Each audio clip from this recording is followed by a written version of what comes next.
Bonjour à tous, je poursuis le cours du chapitre 15 sur les transformations en chimie organique, cours qui devait avoir lieu en classe virtuelle aujourd'hui, jeudi 4 juin à 10 h. Donc je vous transmets cette vidéo, elle remplacera le cours en classe virtuelle. Donc je vais commenter l'intégralité de ce chapitre-là dans le cours que je vous ai distribué. Et puis j'enchaînerai sur des petits exercices d'application et je vous conseille de chercher ces petits exercices avant d'en écouter la correction. Dans un premier temps, on avait vu la nomenclature lorsqu'il y a plusieurs groupes caractéristiques. Je ne reviens pas dessus avec quelques exercices. Ensuite, concernant les réactions en chimie organique, on a vu qu'on pouvait classer ces réactions chimiques en plusieurs catégories, notamment des catégories qui sont des réactions de l'ordre de la modification de la chaîne carbonée. Quand la chaîne carbonée a raccourci, allongé ou modifié sans changer le nombre de ses atomes, on dit qu'on a modifié la chaîne carbonée. Par ailleurs, on peut modifier le groupe caractéristique, on l'a vu aussi.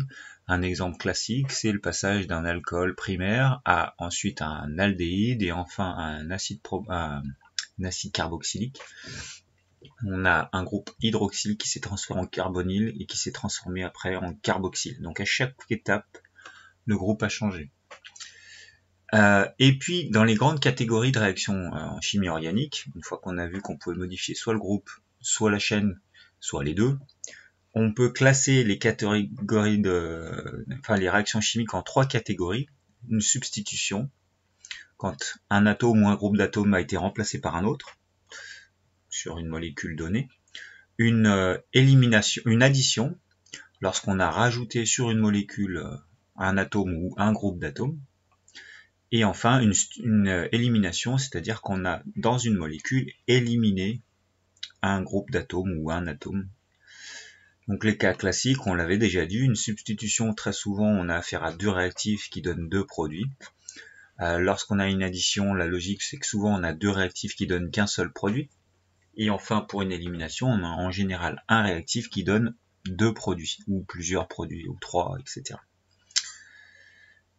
Et puis on avait vu quelques exercices d'application. Maintenant, j'enchaîne avec comment est-ce qu'on va chercher à interpréter une transformation chimique. Comment est-ce qu'elle se déroule et pourquoi elle se déroule à tel ou tel endroit.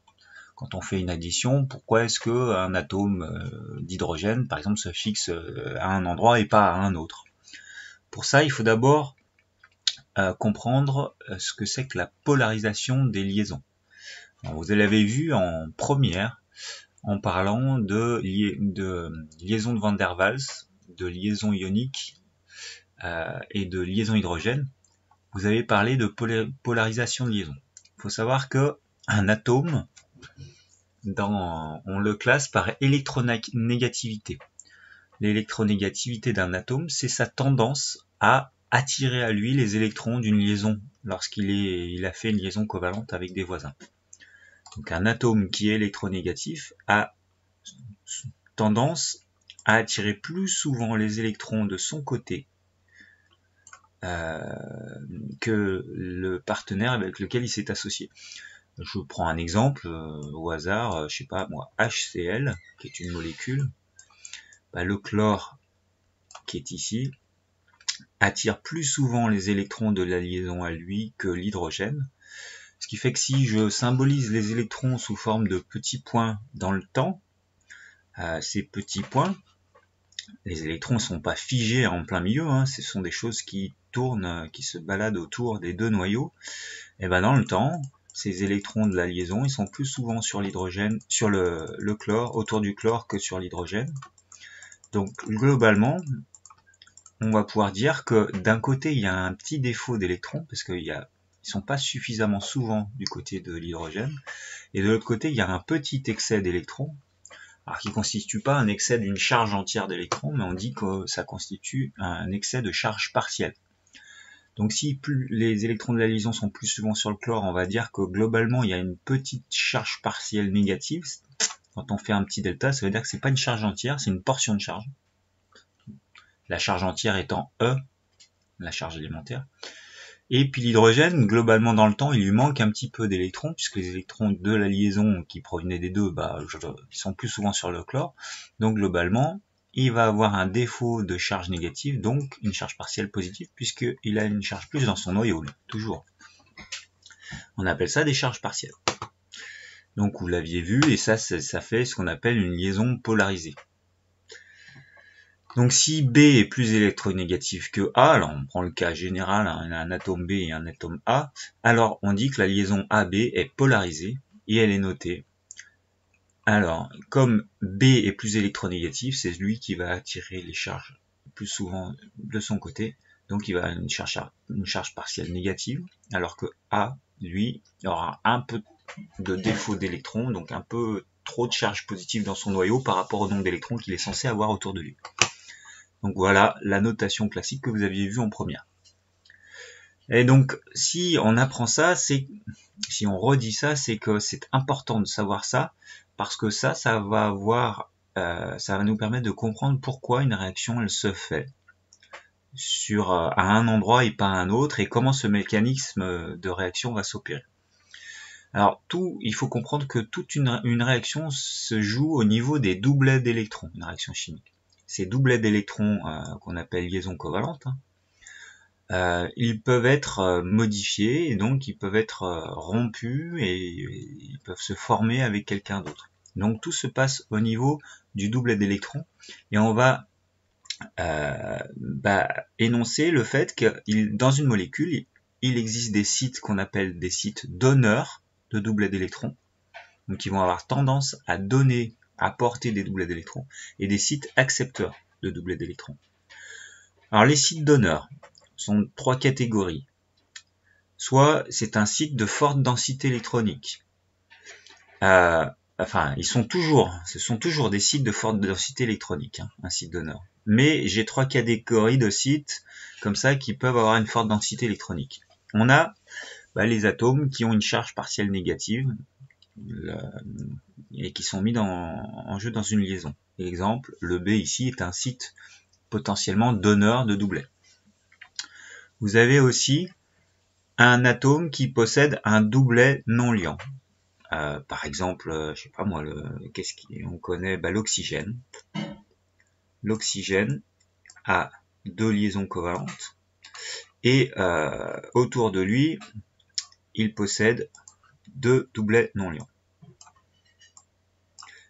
Le fait que cet atome, même s'il n'a pas une charge partielle négative, le fait qu'il ait deux doublets non liants, ça peut constituer un site donneur de doublet. Alors ça peut être un doublet non liant qui va être mis en jeu dans le fait que ça crée une liaison avec quelqu'un d'autre, ou alors un des doublets liants. Hein. Et enfin, la troisième catégorie, c'est un des atomes de carbone mis en jeu dans une double liaison. Par exemple, je dis n'importe quoi, mais celui de gauche pourrait être un site donneur de doublets. Donc il donnerait un de ces deux doublets-là. Voilà les différentes catégories de sites donneurs qu'on peut trouver. Enfin, vous avez les sites accepteurs de doublets d'électrons. Il en existe trois catégories aussi. De la même manière, c'est symétrique, c'est un site, donc un atome, un lieu où il y a une faible densité électronique. Donc la logique, c'est que ce soit un atome qui a une charge partielle positive, une liaison, ou alors un atome qui porte une charge entière positive, donc un ion positif sur lequel un atome porte cette charge positive. Donc on dit qu'il y a une lacune électronique, c'est-à-dire qu'il manque un électron, et souvent on le représentera sous forme d'un petit carré comme ça autour de l'atome pour spécifier qu'il manque un électron. Je prends l'exemple de H+, par exemple. H+, normalement, son numéro atomique Z étant 1, il est censé avoir un proton, un électron. Il a perdu son électron, donc on peut le représenter symboliquement comme ça. Alors j'aurais dû peut-être choisir une autre couleur. Je vais prendre une autre couleur.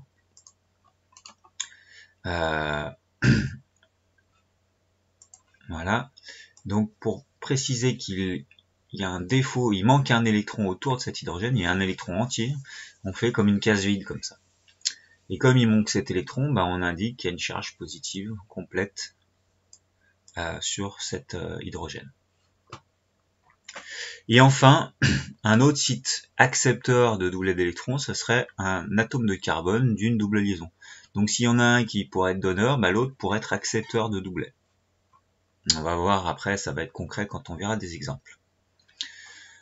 Ensuite, pour expliquer, une fois qu'on a identifié qu'il y avait des zones, des sites qui étaient donneurs, des sites qui étaient accepteurs d'électrons, pour expliquer le mécanisme de la réaction, on va symboliser, on va expliquer ça en faisant une flèche courbe qui va montrer quel est le mouvement des doublets d'électrons et dans quel sens il se fait, vers où, etc.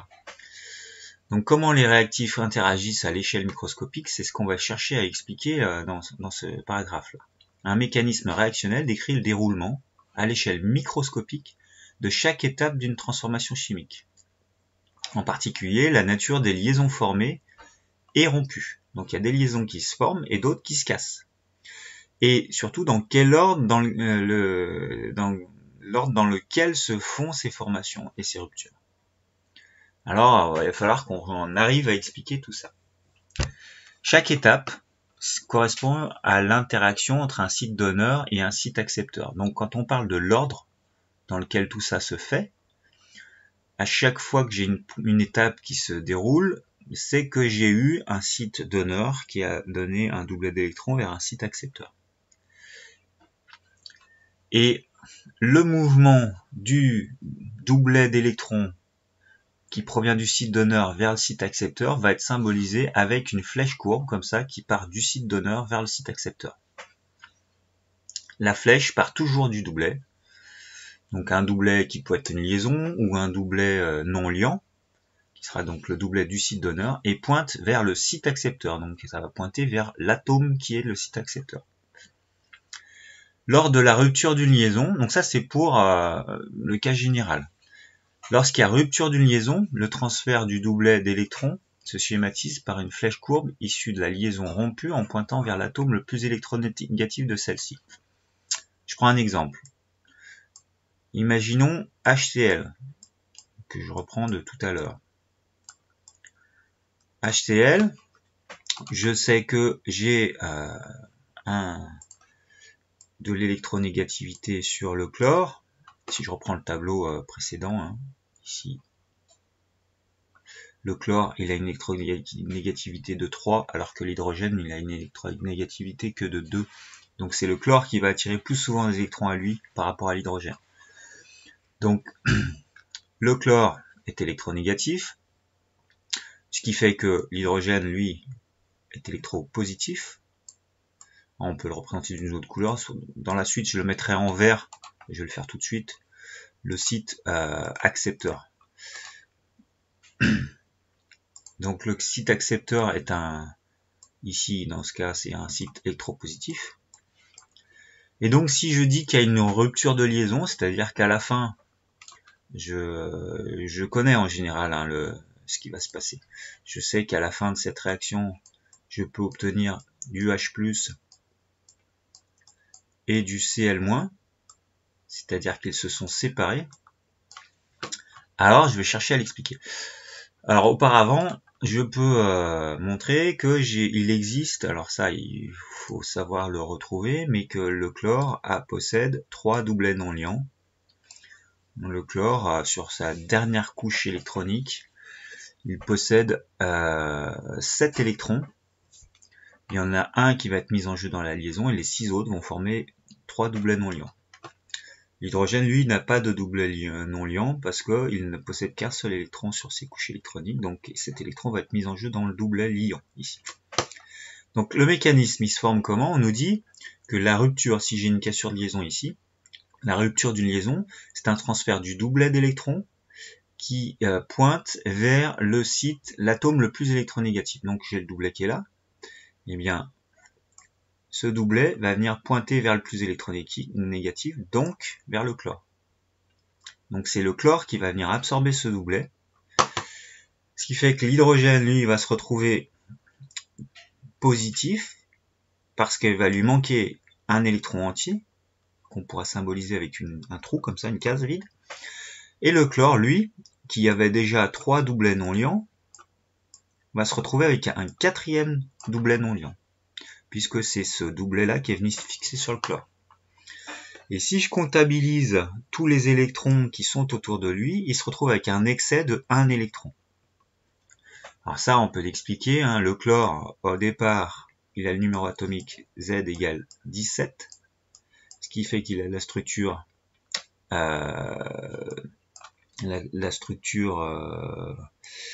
alors c'est comment les couches électroniques que vous aviez vu, vous, c'est à la fin, ça va se finir en 3, alors c'est KLM pour vous, c'est K2, L6, c'est ça, hein. J'ai un doute parce qu'on a changé complètement d'enseignement maintenant depuis 2 ans, donc on n'utilise plus ces codes-là. En gros, il a 7 à la fin, je sais il possède 7 électrons sur sa couche externe. Ouais, j'ai K2, L8, M7. Donc j'ai 7 électrons sur sa couche externe. Sur ces 7 électrons, il y en a un, donc ça c'est ce qui signifie qu'il est neutre. Là, quand je regarde cette représentation-là, je vois tous les électrons en violet qui sont sur la couche externe. Là, j'en avais bien 7. 1, 2, 3, 4, 5, 6, 7. Puisque il y en a un sur deux qui est sur les 2 électrons qui sont mis en jeu là. Il y en a un qui est au chlore et l'autre qui est à l'hydrogène.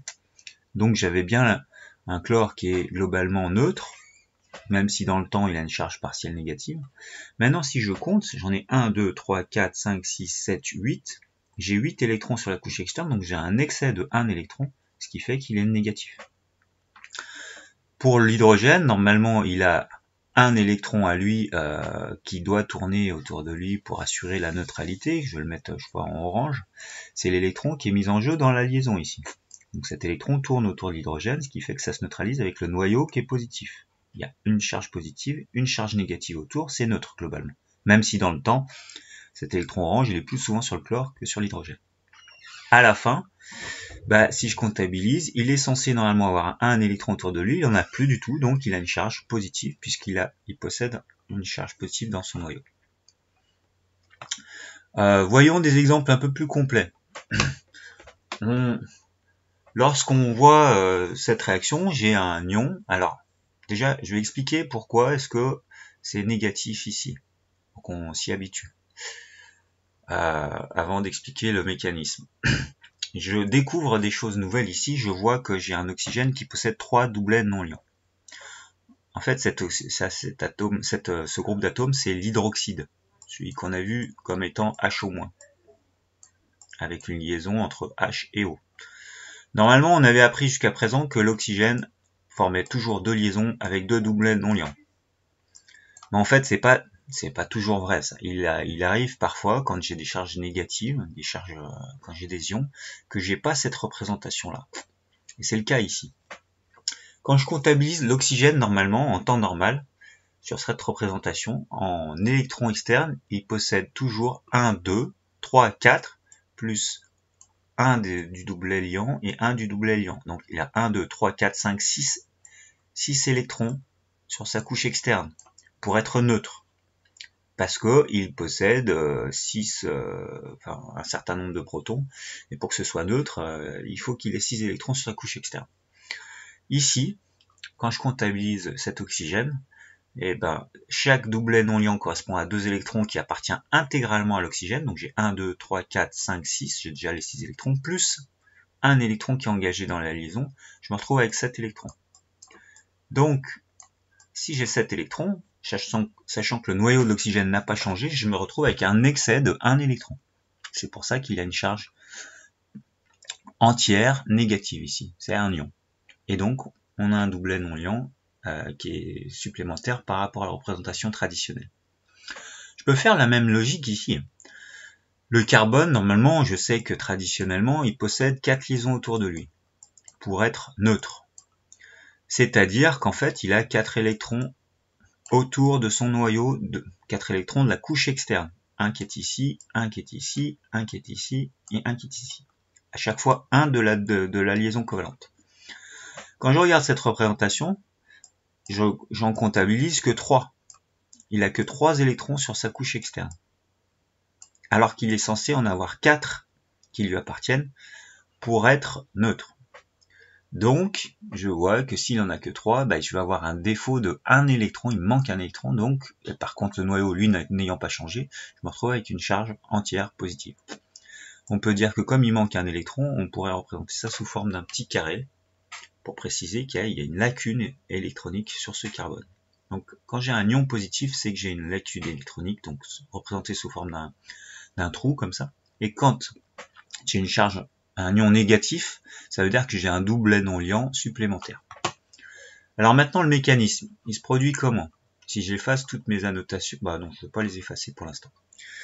Le site donneur, il est ici, parce que c'est un site de forte densité électronique. Le site accepteur, il est ici, j'ai une charge entière positive, donc je vais avoir un doublet, un des 3 là, qui va venir, hop, pointer vers le site accepteur, comme ça. Donc là, je commence à expliquer que la réaction chimique, elle s'est formée en faisant une attaque de ce doublet-là vers le site accepteur.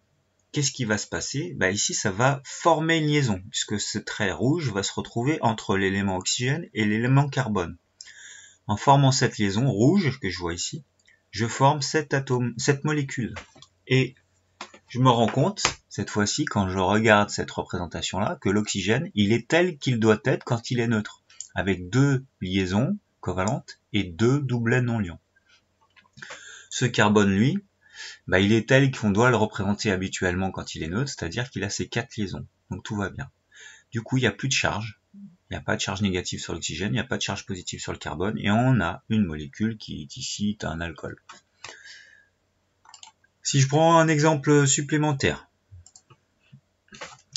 je prends cet exemple-là. Alors, j'ai un alcène qui va réagir avec un ion H+. Cet ion H+, j'ai déjà dit, je peux dire que j'ai un carré comme ça vide pour matérialiser le fait qu'il manque un électron. Le site donneur, c'est un des 2 carbones engagés dans la double liaison. Le site accepteur, c'est l'hydrogène. Du coup, je vais avoir un mouvement d'une flèche courbe qui vient du doublet ici vers le site accepteur. Et donc, je vais avoir la formation d'une liaison. Il y a une liaison qui va se former. Je vais avoir une liaison qui va se former entre le carbone du centre. Je vais avoir une liaison qui va se former entre ce carbone-là et cet hydrogène. Pas entre le carbone du centre et l'hydrogène. Entre ce carbone-là et cet hydrogène. En général, on connaît le résultat, hein. Donc c'était pas forcément à nous de savoir que cet hydrogène allait se connecter sur ce carbone plus que sur celui-là. Et donc c'est cette liaison rouge ici qui s'est formée lorsque le doublet est venu se fixer ici. Maintenant, si je regarde ce carbone, il a 3 liaisons autour de lui, alors qu'en temps normal, il est censé en avoir 4 liaisons. Donc il a un défaut d'électron, c'est un cation et il a une charge positive entière. En exemple 3, une réaction un peu plus complexe, la réaction entre cette molécule qui possède du lithium et cette molécule qui possède du Br avec 3 doublets non liants. Alors, quand je regarde le tableau des de l'électronégativité, le lithium possède une électronégativité très faible, même pas 1, alors que le Br est à presque 3. Donc le lithium, il va être électropositif en quelque sorte, en tout cas il va avoir une charge partielle positive, alors que le Br va avoir une charge partielle négative. Donc j'en ai un qui sera site donneur, l'autre qui sera site accepteur. Donc ici le lithium va être le site accepteur. Donc à côté de lui, dans cette liaison, comme les électrons qui sont mis en jeu dans cette liaison vont être plus souvent sur le carbone que sur le lithium, puisque le carbone, son électronégativité, je l'ai affiché là, donc, tant qu'à faire, je vais en profiter, le carbone c'est 2,55, alors que le lithium c'est que 1. Donc le carbone va être électronégatif, alors que le lithium va être électropositif. Maintenant, si je raisonne sur cette liaison-là, qui est engagée dans les 2 éléments Br et carbone que j'ai numéroté 2 pour le distinguer du carbone 1. Le Br, il a une électronégativité plus grande que le carbone. Je le vois ici. Br, il est à 2,96 alors que le carbone est à 2,55. Donc le Br est électronégatif. Il va être un site donneur d'électrons. Le carbone qui est à côté va être électropositif. Ça va être un site accepteur de doublet d'électrons. Maintenant, on va pouvoir faire le mécanisme. On sait qu'on doit... Alors en général, on sait à quoi on doit aboutir. Et là, je vous le fais d'avance. Je vais avoir une formation de liaison en même temps que je vais avoir une rupture. La liaison qui va se former, c'est la liaison qui va se former entre le carbone 1 et le carbone 2. Donc ce doublet provenant du site donneur du carbone 1 va venir sur le site accepteur ici. Et ça va venir accrocher les deux carbones, le carbone 1 avec le carbone 2. Mais simultanément, je vais avoir une rupture de liaison. Donc là, il y a une formation de liaison. Et en bleu, je vais avoir une rupture de liaison. Cette liaison va se rompre. Et donc, elle va venir se fixer sur le plus électronégatif, c'est-à-dire sur le Br, qui avait déjà 3 doublets non liants. Donc, s'il y a le doublet qui vient se fixer sur lui, il va se retrouver avec 4 doublets non liants. Et il va donc être chargé négativement, ça va être un ion. Donc, il va y avoir une rupture de liaison ici. Ce qui fait que je vais me retrouver avec le lithium, lui qui va se retrouver tout seul. Le lithium tout seul, sans ses électrons, il va être chargé positivement, puisqu'il aura perdu l'électron qu'il avait mis en jeu dans le doublet ici. Cet électron-là qui était mis en jeu, il appartenait au lithium à l'origine. Sauf que il est resté dans le doublet qui a formé cette liaison. Il est là, cet électron. Il est plus sur le lithium, donc il se retrouve avec un défaut d'un électron. J'ai un lithium qui est positif. Le Br qui à l'origine, on le voit ici, il y avait 3 doublets non liants et une seule liaison, donc au total il avait à lui 1, 2, 3, 4, 5, 6, 7 électrons. Il se retrouve avec 4 doublets non liants, donc 8 électrons à lui. Donc un de plus que la normale. Donc il a une charge entière négative. C'est un ion. Alors, on va mettre en pratique tout ça. Il y a l'exercice 6, page 313. Je vous demande de jouer le jeu. Vous faites pause sur la vidéo et vous allez chercher cet exercice pendant quelques minutes. Puis ensuite, vous regardez la correction. Donc, moi, j'enchaîne maintenant avec la correction de cet exercice-là. Pour chaque molécule, identifiez les liaisons polarisées entre atomes autres que l'atome d'hydrogène. Et puis ensuite, en question B, pour chaque liaison polarisée, faire apparaître les charges partielles portées par les atomes. Et ensuite, identifier site donneur et site accepteur pour chaque liaison polarisée. Donc déjà, il faut identifier les liaisons polarisées autres que les atomes d'hydrogène. Donc voici le tableau des électronégativités. Et je regarde la première molécule, celle-là. À l'aide de ce tableau-là, je vais devoir déterminer, autre que l'hydrogène, s'il y a des charges partielles positives ou négatives. Alors, pour la première, le raisonnement est compliqué. Il est compliqué parce que j'ai affaire à deux carbones qui, en temps normal, ont la même électronégativité.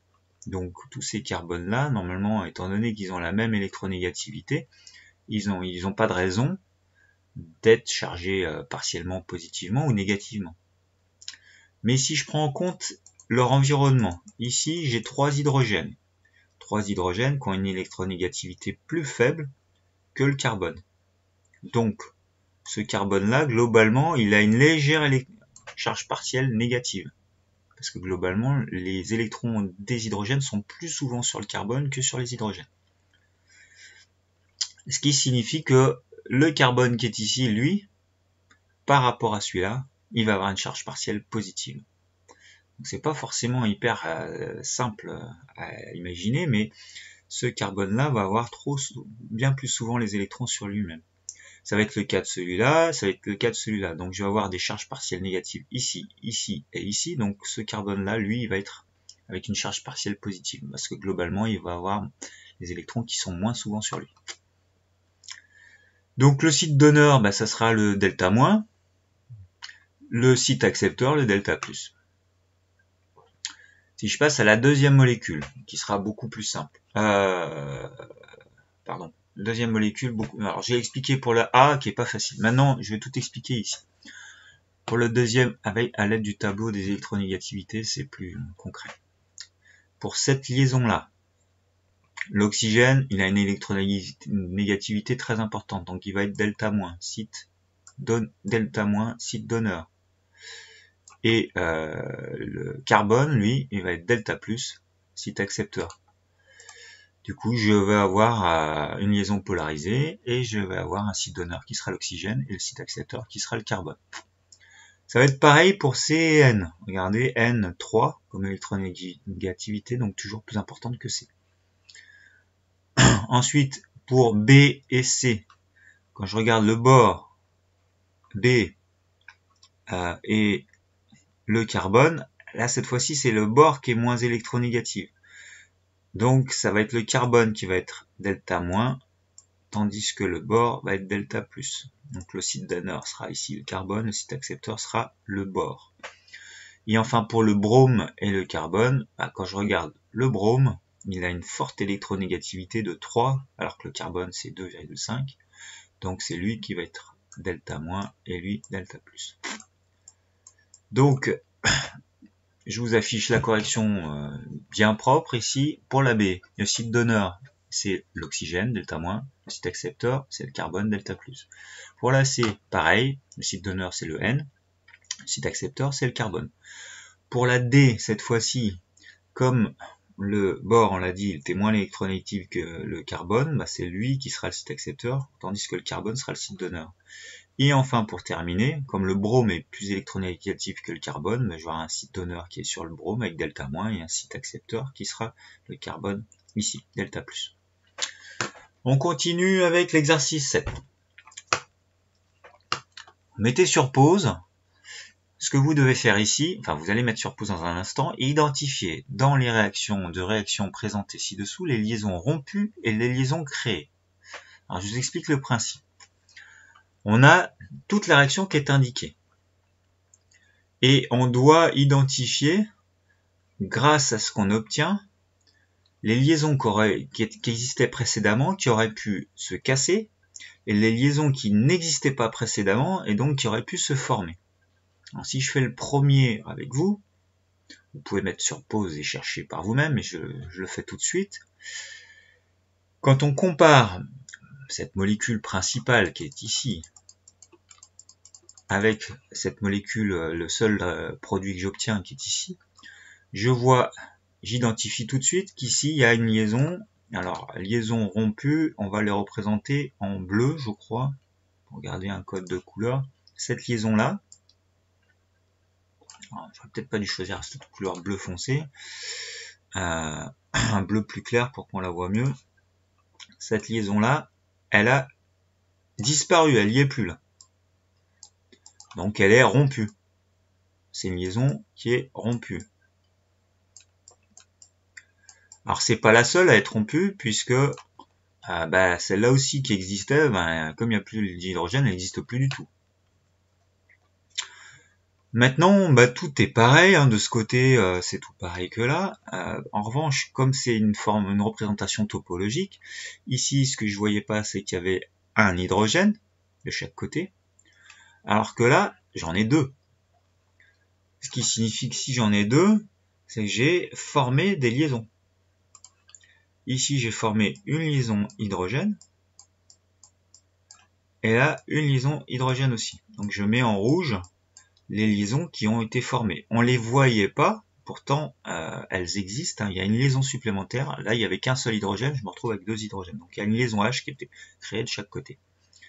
Donc alors le code de couleur c'est en violet. Les liaisons, je vais respecter mon code de couleur. Les liaisons qui sont formées, je vais les mettre en violet. Donc ici, j'ai une liaison formée et ici une liaison formée.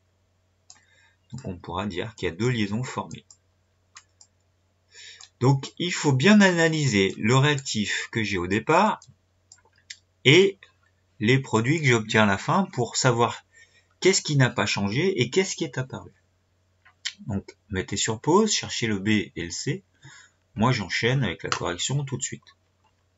Quand je regarde le petit B, si j'analyse ce qui existait déjà avant, bon bah je vois bien là que cet ensemble là, je le retrouve ici.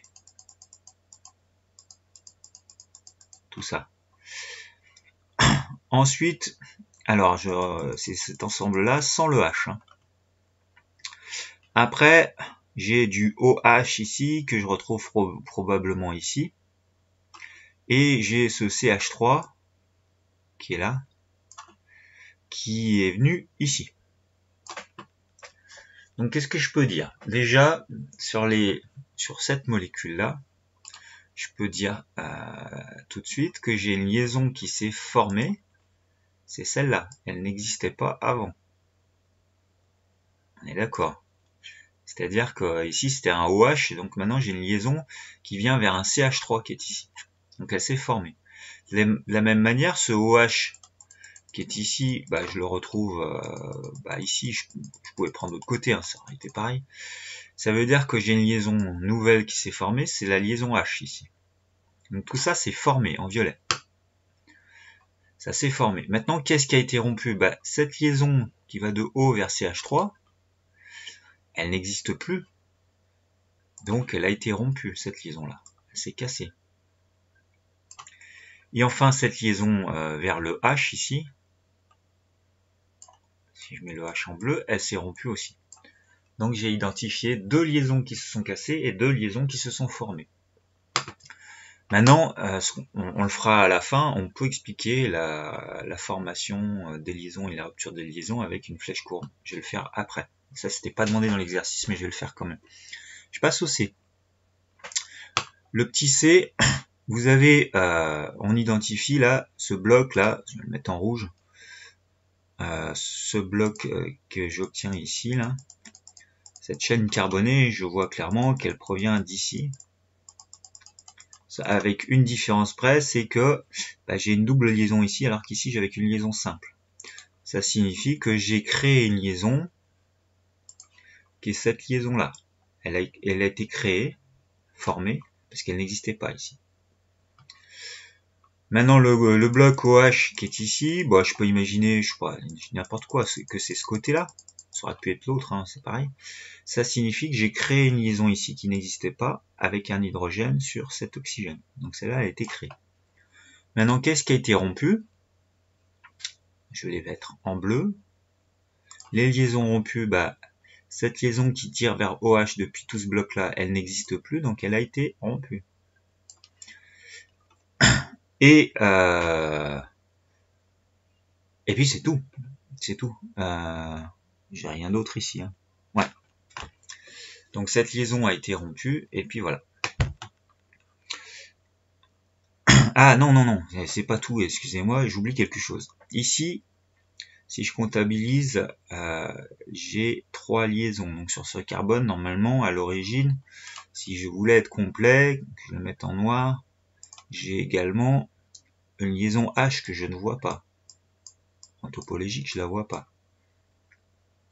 Cette liaison H, elle n'existe plus là, puisque là, je vois les 4 liaisons pour le carbone. Donc ça veut dire que j'ai rompu une liaison qu'on ne voyait pas ici, mais qui est de cette liaison H là. Après ici, j'avais CH2, que je vois pas, hein. J'avais CH2. Là, je me retrouve encore avec CH2, donc j'ai pas rompu d'autres liaisons. Donc j'ai bien 2 liaisons formées et 2 liaisons rompues. Donc je l'ai remis ici en propre. Maintenant, si je devais expliquer les mécanismes réactionnels, alors ils sont pas forcément évidents. De toute façon, c'était pas demandé, mais je vais l'expliquer ici. Alors en violet, allez, en rouge, je vais représenter les liaisons qui se sont formées, les liaisons, comment ça s'est, par des flèches courbes, comment les doublets ont agi pour former ou rompre les liaisons. Alors, sur ce couple-là, sachant que c'est symétrique, on peut imaginer que de façon aléatoire, c'est l'un ou l'autre des carbones qui a été considéré comme site donneur, puisque j'ai une double liaison, et l'autre comme site accepteur. Admettons que ce soit ce carbone-là qui soit le site donneur. On peut imaginer que cette double liaison est venue ici sur cet hydrogène, comme c'est symétrique, et que dans le temps j'ai une charge partielle négative qui est d'un côté ou de l'autre. Ça peut être celui-là à un moment donné qui a été site accepteur. Mais comme c'est symétrique, ça peut être le coup d'après l'autre hydrogène. Tout ça, c'est de façon, c'est un peu aléatoire. Et donc, ce doublet, si celui-là est un site accepteur, bah, ça va être lui qui va être le site donneur, qui va donner son doublet au site accepteur, qui sera l'autre carbone. En faisant ça, ce doublet-là, en venant le H, il a formé cette liaison. Donc ça, ce premier mouvement de doublet que je peux numéroter petit 1, c'est celui qui a formé cette liaison-là, petit 1. Et ce deuxième mouvement de doublet là, qui vient vers le carbone donneur de la double liaison, a formé la liaison petit 2. C'est le deuxième mouvement de doublet. Donc là, c'est pour être bien complet, c'était pas demandé dans l'exercice, mais ça permet d'expliquer tout le mécanisme ici. Si je prends maintenant cet autre exemple. Ici, j'ai une liaison qui a été rompue. Alors, c'est pas ce que j'avais dit tout à l'heure, ça. Si, c'est ça. Ah oui, j'ai pas dit ça tout à l'heure, pardon, j'ai fait une erreur, il y avait plusieurs possibilités. Si c'est cette liaison-là qui a été rompue, et celle-là. Alors, ce doublet qui est ici, le site donneur, c'est l'oxygène. Hein. Donc ce doublet là va venir faire un site accepteur qui est l'hydrogène. Là j'ai du delta plus, j'ai du delta moins, ici j'ai du delta moins, et ici j'ai du delta plus. Donc le site donneur, l'oxygène, va venir faire hop une attaque de l'hydrogène. Ce mouvement-là 1 va former la liaison 1 qui est ici.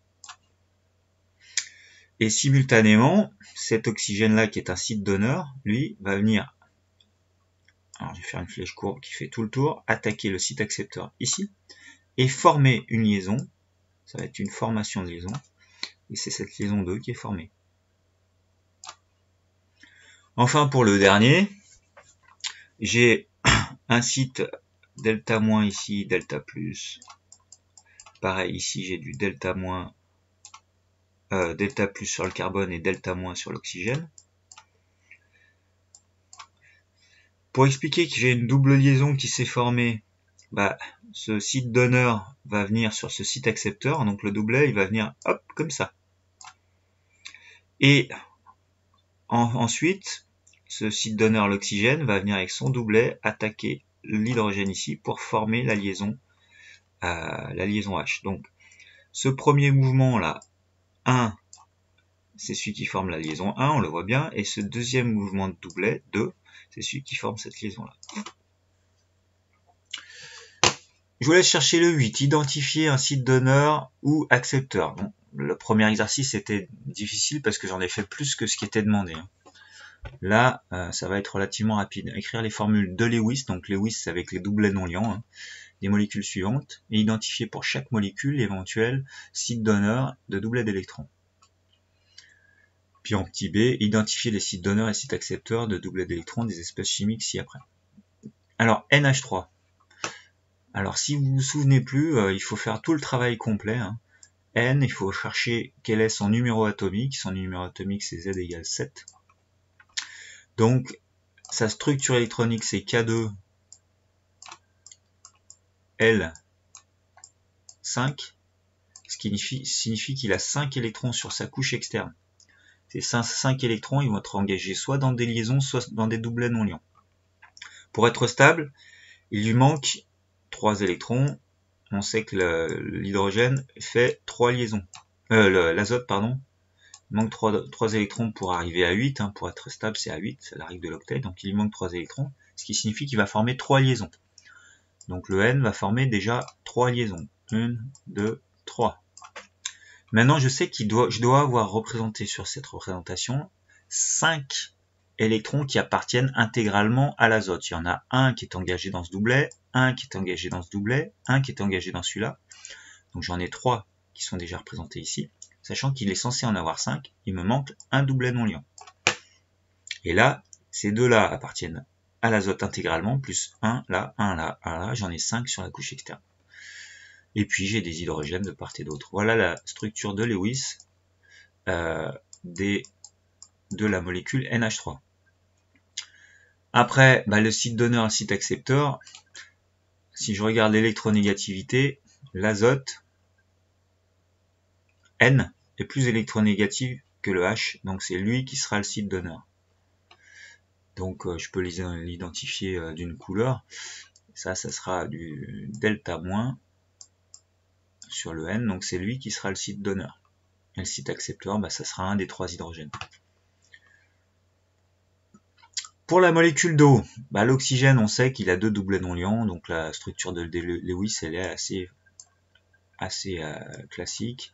J'ai 2 doublets liants vers les hydrogènes et 2 doublets non liants autour de l'oxygène. Le site donneur, si je dois les mettre en... Allez, je vais les mettre en vert, les sites donneurs. Ici, c'est N qui est donneur. Ici, c'est l'oxygène qui sera donneur, parce qu'il est delta moins. Alors, il donne soit un doublet non liant, soit un doublet liant, ça dépend des cas. Ensuite, CH3, CH2, OH. Structure des Lewis, le seul à avoir des doublets non liants, c'est l'oxygène. Il en a 2, sinon j'ai des liaisons simples de partout. Et puis CH4, j'ai pas de doublet non liant. Et donc le site donneur, ça va être l'oxygène, c'est le plus électronégatif. Ici, je ne vais pas avoir de site donneur véritablement. En tout cas, je ne peux pas le savoir à l'avance. Même si le carbone est légèrement électronégatif ici, il peut être considéré comme site donneur, mais ça réagit moins qu'avec un oxygène qui est très électronégatif par rapport à ses voisins. Ensuite, identifier les sites donneurs et les sites accepteurs de doublets d'électrons des espèces chimiques ci-après. Bon, ici, le site donneur, ça va être N, le site accepteur, un des deux H, ou alors le carbone. Ça dépend de quelle liaison je vais parler. Donc ici, si je parle pas des liaisons H quand j'ai le choix, ça va être ici le C, le site accepteur, et le site donneur, ça sera N. Donc là, j'ai du delta moins, ici j'ai du delta plus, le donneur sera N, le site accepteur sera C. Là, c'est relativement évident, j'ai du delta, j'ai même pas du delta moins, j'ai carrément de charge entière négative. Ici, j'ai du delta plus, donc le site donneur, ça sera l'oxygène, et l'hydrogène sera l'accepteur. Je vais le faire au propre après. Accepteur. Lithium. Le lithium, je regarde le tableau. Le lithium est ici. Il a une faible électronégativité par rapport au carbone. Donc il va être delta plus. Donc il va être accepteur, tandis que C sera donneur, delta moins. Après, j'ai plein de possibilités, mais si je prends cet oxygène-là et ce carbone-là, l'oxygène est électronégatif, il sera donneur. Ce carbone-là est électropositif, enfin moins électronégatif, donc il sera site accepteur. Ici, c'est que un accepteur, parce que j'ai une charge entière positive. Ici, le Br est plus électronégatif que le carbone, je le vois ici, Br 3, alors que le carbone c'est 2,55. Donc le Br va être donneur, il va être delta moins, et le carbone va être accepteur, delta plus. Et enfin, pour terminer, ici l'oxygène est plus électronégatif que le carbone qui est en dessous, donc ça sera le site donneur qui est en haut et le site accepteur ici. En résumé, vous les avez ici en couleur. En rouge, vous avez le site accepteur, en vert, le site donneur. Quand j'ai une compétition ici avec 2 oxygènes de part et d'autre, ça peut être soit celui-là qui est donneur, soit celui-là, puisque les deux sont électronégatifs. Là, j'ai qu'un seul accepteur, de toute façon, j'ai qu'un seul élément, donc je peux pas avoir un donneur. Et ici, je peux considérer que H est quand même accepteur, même si je l'ai pas mis, ça pourrait être un site accepteur. On continue en avançant un peu plus en détail sur les mécanismes. Donc recopier les équations de réaction ci-dessous, puis identifier la liaison formée, identifier parmi les réactifs le site donneur de doublet d'électrons à partir duquel s'effectue le transfert d'électrons, identifier le site accepteur. Donc je ne sais pas combien de temps je parle, je vais m'arrêter là, je vous laisserai chercher cet exercice-là et d'autres que je vais vous indiquer par mail. Où c'est nettement plus complet, il faut identifier vraiment correctement les donneurs, les accepteurs, les liaisons formées, les liaisons rompues, et puis faire les flèches courbes, comme je l'ai fait dans le tout premier exercice, pour expliquer ce qui s'est passé. Donc je m'arrête là, je vous envoie tout par mail, donc cette vidéo vous l'aurez par mail, et les exercices qui sont à chercher pour lundi 10h. Au revoir à tous.